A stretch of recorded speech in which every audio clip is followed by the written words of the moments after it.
Di Bandara Soekarno-Hatta yang ramai pada suatu pagi hujan deras di Jakarta, Rina, seorang eksekutif sukses berusia 30 tahun, duduk di kursi first class pesawat menuju Bali. Ketika tiba-tiba seorang wanita hamil besar mendekatinya dengan wajah pucat dan tangan memegang perut. Mbak, saya tidak kuat berdiri lagi, kaki saya bengkak parah, kata wanita itu sambil terengah-engah. Dan tanpa pikir panjang, Rina bangun dan menawarkan kursinya, meski tiketnya mahal dan dia lelah setelah rapat semalaman. Tak disangka, keputusan itu memicu rangkaian peristiwa yang mengubah hidupnya selamanya, karena wanita hamil itu, bernama Maya, ternyata adalah jodoh yang selama ini dia cari dalam diam. Meski keduanya harus menghadapi badai emosional yang tak terbayangkan. Rina menatap Maya yang kini duduk di kursinya, sementara dia sendiri pindah ke kursi ekonomi di belakang. Pikirannya berputar-putar. Sebagai seorang lesbian yang belum pernah terbuka sepenuhnya kepada keluarganya, Rina selalu merasa terisolasi di tengah masyarakat Indonesia yang masih kental dengan norma heteroseksual. Keluarganya di Surabaya, orang tua konservatif yang mengharapkan dia menikah dengan pria kaya, sering menanyakan kapan dia akan membawa calon suami. Kamu sudah 30, Rin, jangan terlalu pilih-pilih, kata ibunya lewat telepon kemarin. Tapi Rina tahu, hatinya tak pernah berdenyut untuk pria. Dia pernah mencoba pacaran dengan teman sekolah dulu, tapi itu hanya topeng untuk menghindari pertanyaan. Kini, melihat Maya yang lembut dan rentan, sesuatu di dalam dirinya bergetar. Apakah ini hanya rasa iba atau lebih? Pesawat lepas landas, dan turbulensi kecil membuat Maya gelisah.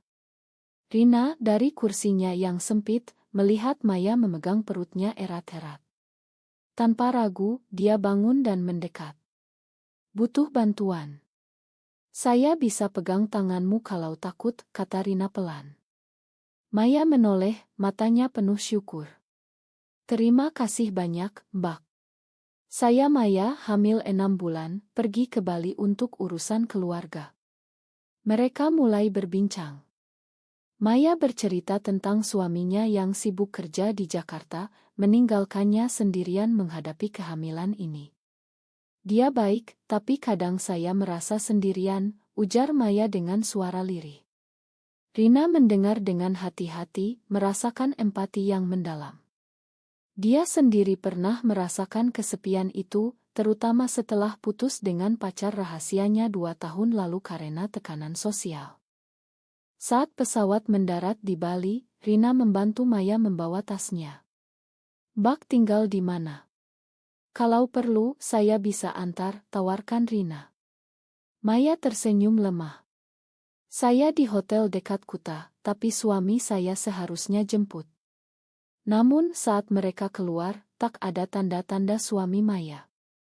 Telepon Maya berdering dan wajahnya memucat. Dia bilang ada meeting mendadak, tak bisa jemput. Saya harus naik taksi sendiri. Rina merasa marah pada suami yang tak bertanggung jawab itu, tapi juga ada rasa lega yang aneh. Biar saya antar, Maya. Saya sewa mobil di sini. Mereka naik mobil bersama, dan selama perjalanan, percakapan mengalir lancar. Maya bercerita tentang mimpinya menjadi guru, tapi terpaksa berhenti setelah menikah. Rina berbagi tentang karirnya di perusahaan teknologi, tapi menyembunyikan bagian pribadinya. Malam itu, di Hotel Maya, Rina memutuskan tinggal sebentar untuk memastikan Maya baik-baik saja. Mereka minum teh bersama di kamar. Kenapa Mbak begitu baik sama saya? Kita baru kenal, tanya Maya penasaran. Rina ragu sejenak. Mungkin karena saya tahu rasanya sendirian di dunia ini. Kata-kata itu membuka pintu. Maya mulai curhat tentang pernikahannya yang retak. Suami saya selingkuh, Rin. Saya tahu, tapi demi bayi ini, saya bertahan. Air mata Maya mengalir, dan Rina memeluknya secara impulsi. Pelukan itu terasa hangat, berbeda dari yang pernah Rina rasakan. Tapi saat itu juga, Rina sadar, ini bisa jadi kesalahan besar. Apa yang dia lakukan? Maya sudah menikah, hamil pula. Tapi hati Rina tak bisa bohong, ada ketertarikan yang tumbuh.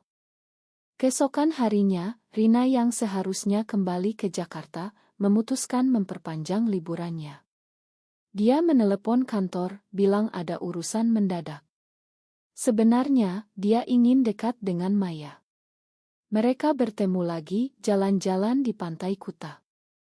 Maya tampak lebih bahagia, tertawa lepas saat ombak menyentuh kaki mereka.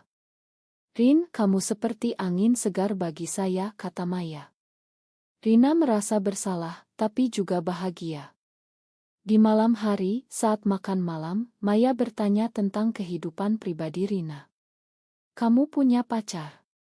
Rina terdiam. "Tidak sekarang. Saya suka perempuan." Pengakuan itu keluar begitu saja, dan Rina langsung menyesal. Apa Maya akan menjauh? Tapi Maya hanya memandangnya lembut. "Saya mengerti, Rin. Saya pernah punya teman seperti itu di kampus." Kata-kata itu membuat Rina lega, tapi juga membangkitkan harapan. Konflik mulai muncul ketika suami Maya, Andi, tiba-tiba datang ke Bali. Dia menelepon Maya, bilang akan jemput besok. Maya panik. "Rin, saya takut." Andi temperamental. Rina merasa cemburu yang tak beralasan. Kenapa dia ikut campur? Tapi saat Andi datang, Rina melihat bagaimana dia memperlakukan Maya seperti barang. "Kenapa kamu nggak bilang kalau lagi hamil besar gini? Bikin repot aja," gerutu Andi. Rina yang kebetulan ada di sana, tak tahan. Mas, tapi istri Anda butuh dukungan, bukan omelan." Andi marah, tapi Maya membela Rina. "Dia teman saya, Andi. Dia yang bantu saya kemarin." Pertengkaran itu membuat Andi pergi dengan kesal, dan Maya menangis di pelukan Rina lagi. Malam itu, untuk pertama kalinya, Maya mengaku, "Saya merasa lebih aman denganmu daripada dengan suami saya sendiri." Rina pulang ke Jakarta dengan hati berat. Dia tahu ini salah. Maya sudah menikah, dan masyarakat Indonesia tak akan menerima hubungan seperti ini. Keluarganya sendiri akan mengusirnya jika tahu.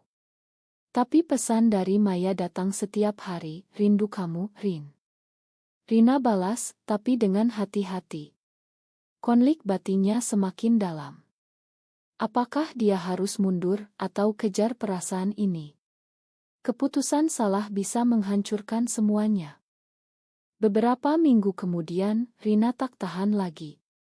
Dia terbang kembali ke Bali, di mana Maya kini tinggal sementara di rumah saudaranya. Mereka bertemu diam-diam di kai kecil di Ubud. Maya tampak lebih lemah, perutnya semakin besar. "Bayi ini akan lahir sebulan lagi, Rin." Tapi Andi jarang pulang. Rina memegang tangannya. "Kamu tak sendirian. Saya di sini." Saat itu perasaan mereka meledak. Maya mengaku, "Saya pikir saya jatuh cinta padamu, Rin." Ini gila, tapi benar. Rina terkejut, tapi bahagia. Mereka berciuman pelan, pertama kalinya bagi keduanya dengan sesama jenis.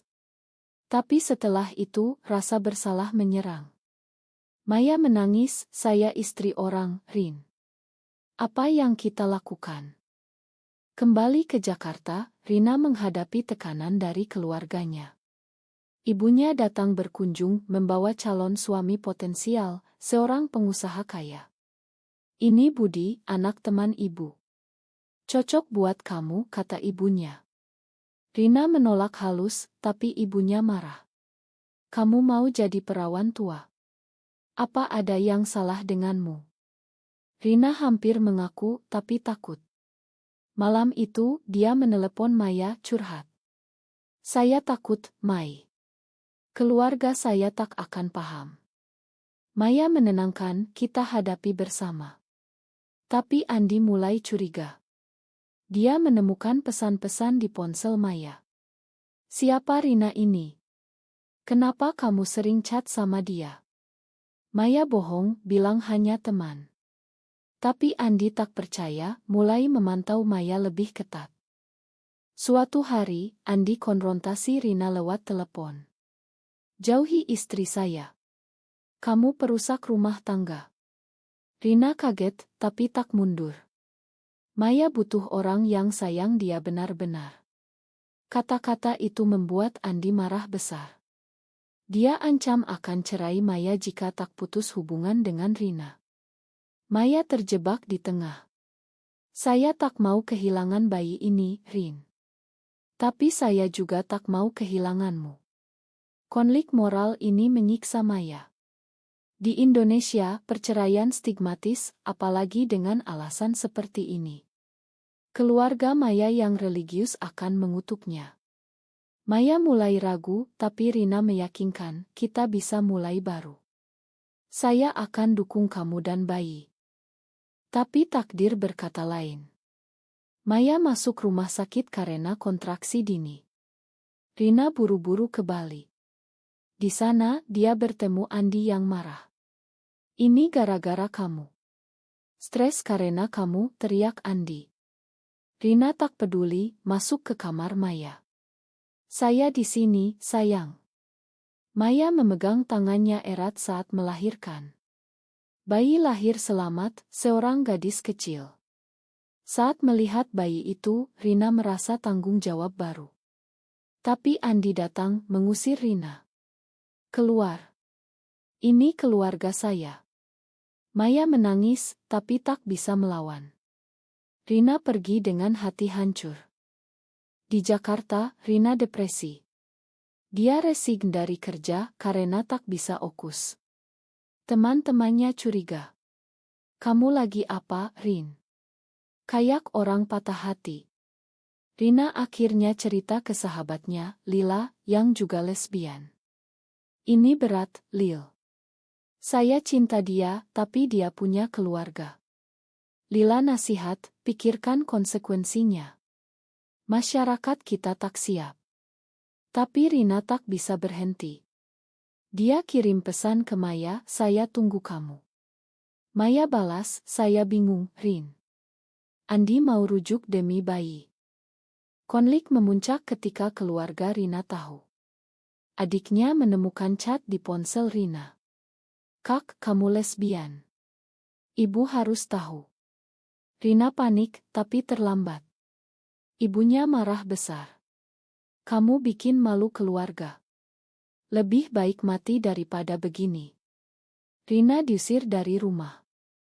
Dia tinggal di hotel sendirian. Saat itu Maya menelepon, saya putuskan cerai Andi. Saya pilih kamu. Rina bahagia tapi juga takut. Apa harga yang harus mereka bayar? Mereka bertemu lagi di Bali. Maya dengan bayi di gendongan. Ini putri kita sekarang, kata Maya. Rina memeluk mereka. Tapi masyarakat mulai bergosip. Tetangga Maya bisik-bisik, itu cewek-cewek tinggal bareng. Haram. Tekanan sosial makin berat. Rina dan Maya harus sembunyi-sembunyi. Hidup baru Rina dan Maya di Bali tak semudah dibayangkan. Mereka pindah ke rumah kecil di pinggiran Ubud, jauh dari keramaian. Maya resmi cerai dari Andi, tapi Andi tak mau lepas bayi. Dia anak saya juga. Saya akan gugat hak asuh, ancam Andi lewat pengacara. Maya ketakutan. Rin, kalau saya kehilangan anak, saya tak bisa hidup. Rina dengan latar belakang hukum dari pekerjaannya dulu, mencari pengacara. Kita lawan, Mai. Bukti Andi selingkuh bisa bantu kita. Proses pengadilan dimulai penuh drama. Di sidang, Andi tuduh Maya tak layak jadi ibu karena hubungan tak wajar dengan Rina. Hakim, pria tua konservatif, memandang mereka sinis. Ini melanggar norma masyarakat, katanya. Rina merasa dihakimi, tapi tetap kuat untuk Maya. Di luar pengadilan, keluarga Maya datang dari desa. Ayahnya, seorang ustadz, marah besar. Kamu hancurkan nama keluarga. Kembalilah ke Andi, atau saya tak akui kamu lagi. Maya menangis, tapi Rina membela. Pak, cinta tak salah. Kami bahagia bersama. Ayah Maya ludahi tanah. Ini dosa besar. Kamu penggoda. Konflik keluarga ini membuat Maya depresi pasca melahirkan. Dia mulai ragu lagi. Mungkin saya salah, Rin. Masyarakat tak akan terima kita. Rina merasa dikhianati. Kamu pilih mereka atau saya? Pertengkaran pertama mereka pecah. Maya pergi ke rumah saudaranya semalam, meninggalkan Rina sendirian dengan bayi yang menangis. Rina merenung sepanjang malam. Dia ingat masa kecilnya di Surabaya ketika dia pertama kali sadar suka perempuan. Teman sekolahnya, Sari, yang dia cium diam-diam di belakang sekolah. Tapi Sari pindah, dan Rina sembunyikan perasaannya. Kini, di usia 30, dia akhirnya hidup autentik, tapi dengan harga mahal. Kehilangan keluarga, pekerjaan, dan mungkin Maya. Pagi harinya, Maya kembali. Ma, Rin. Saya tak bisa tanpa kamu. Mereka rujuk, tapi luka itu meninggalkan bekas. Pengadilan berlanjut. Saksi dari tetangga bersaksi melawan Maya. Mereka tinggal bareng seperti suami istri. Tak pantas untuk anak kecil. Rina naik mimbar, bersaksi. Saya cinta Maya dan anaknya. Kami bisa beri rumah yang penuh kasih. Tapi pengacara Andi serang, Anda lesbian, Bu. Bagaimana anak ini akan tumbuh normal? Rina marah, tapi tetap tenang. Cinta tak tergantung gender. Yang penting kebahagiaan. Sidang itu membuat berita lokal. Kasus lesbian berebut hak asuh anak jadi headline. Masyarakat online ramai, sebagian dukung, tapi banyak hujat. Haram. Lindungi anak dari pengaruh buruk. Rina dan Maya dapat ancaman di media sosial. Di tengah badai itu, Rina dapat telepon dari ibunya. Kembalilah, Rin. Ibu makan kalau kamu berubah. Rina tergoda, tapi tolak. Saya tak bisa berubah, Bu. Ini saya yang sebenarnya. Ibunya menangis, putus telepon. Rina merasa kehilangan, tapi juga bebas. Maya peluk dia. Kita kuat bersama. Tapi Andi tak menyerah. Dia datang ke rumah mereka malam-malam, mabuk. Kembalikan istri dan anak saya, teriaknya. Rina hadapi dia. Pergi atau saya panggil polisi. Andi pukul Rina, tapi Maya halangi. Cukup, Andi. Ini akhirnya. Andi pergi, tapi ancam balas dendam. Setelah insiden itu, Rina dan Maya semakin dekat. Mereka rawat bayi bersama, beri nama Lila, seperti sahabat Rina. Tapi tekanan sosial terus. Di pasar, orang bisik-bisik.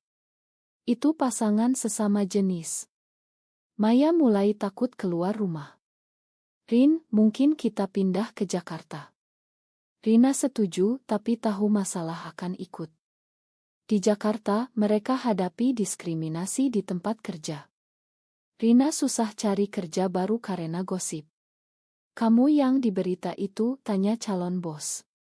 Maya sebagai ibu tunggal juga dihakimi. Konflik batin Maya semakin dalam. Dia ingat ajaran agama dari kecil. Apa ini dosa, Rin? Tanyanya suatu malam. Rina jawab, cinta dari Tuhan, Mai. Tak ada yang salah. Tapi Maya mimpi buruk, lihat ayahnya mengutuknya. Dia mulai menarik diri, kurang mesra. Rina khawatir. Jangan tinggalkan saya. Maya janji, tapi keraguan tetap. Puncak konflik datang ketika Andi gugat ulang hak asuh dengan bukti baru, Oto Rina dan Maya berpelukan di pantai. Ini bukti mereka tak layak, katanya di sidang. Hakim tampak ragu. Saya pertimbangkan norma masyarakat. Rina dan Maya tegang. Di luar sidang, demonstran anti-LGBTQ berkumpul, bawa spanduk "Dilindungi anak dari LGBTQ". Polisi jaga ketat. Maya panik. Rin, kalau kita kalah. Rina pegang tangannya. Kita apel kalau perlu. Tapi di dalam hati, Rina takut. Apa dia egois menarik Maya ke dunia ini? Malam sebelum putusan, Maya dapat telepon dari ayahnya. Kembalilah, nak. Andi mau rujuk. Demi cucu saya. Maya terguncang. Dia cerita ke Rina. Saya bingung, Rin. Keluarga saya penting. Rina marah. Kamu pilih mereka yang tolak kamu, atau saya yang sayang kamu? Pertengkaran hebat pecah. Maya bilang, kamu tak paham tekanan saya. Saya hamil, cerai, sekarang ini. Rina balas, saya korbankan segalanya untukmu. Maya pergi ke kamar, kunci pintu. Rina tidur di sofa, menangis. Pagi harinya, di pengadilan, putusan keluar, hak asuh bersama, tapi Maya utama, dengan syarat tak ada pengaruh tak wajar pada anak. Andi puas setengah, tapi Rina merasa kalah. Apa artinya ini? Kita tak bisa bersama. Maya diam setelah sidang. Andi dekati Maya. Ayo pulang, Mai. Demi Lila. Maya ragu, pandang Rina. Saat itu, Rina putuskan. Kalau kamu pilih dia, pergilah. Tapi ingat, saya cinta kamu benar. Maya menangis, tapi peluk Rina. Saya pilih kamu. Andi pergi dengan marah. Tapi kemenangan itu pahit. Media makin gencar. Rina dapat ancaman mati lewat email. Lesbian seperti kamu harus dihukum. Mereka pindah ke apartemen aman di Jakarta. Maya mulai kerja paruh waktu sebagai guru online, Rina buka bisnis kecil. Tapi luka emosional tetap. Maya sering murung, ingat keluarganya. Saya rindu ayah, Rin. Rina coba pahami, ajak Maya ke terapi. Di sesi terapi, Maya ungkap trauma, saya takut dosa, takut neraka. Terapis bilang, cinta tak dosa. Yang penting bahagia. Perlahan, Maya sembuh. Rina juga hadapi demon sendiri. Dia mimpi ibunya meninggal tanpa ma. Suatu hari, dia nekat ke Surabaya. Ketemu ibunya di rumah. Bu, saya minta ma, tapi saya tak berubah. Ibunya diam lama, lalu peluk Rina. Ibu tak paham, tapi ibu sayang kamu. Rekonsiliasi itu beri harapan. Rina cerita ke Maya. Mungkin keluargamu juga suatu hari. Hidup mereka mulai stabil. Lila tumbuh sehat, panggil Rina Gemamarin. Tapi masyarakat tetap tantang. Di sekolah Lila nanti, apa yang akan terjadi? Rina dan Maya diskusi panjang. Kita ajar dia bangga dengan keluarga kita, kata Rina. Maya setuju. Tapi suatu hari, Andi datang lagi, minta ma. Saya salah, Mai. Saya mau jadi ayah yang baik, tanpa ganggu kalian. Maya terima, tapi batasi kontak. Itu jadi langkah maju.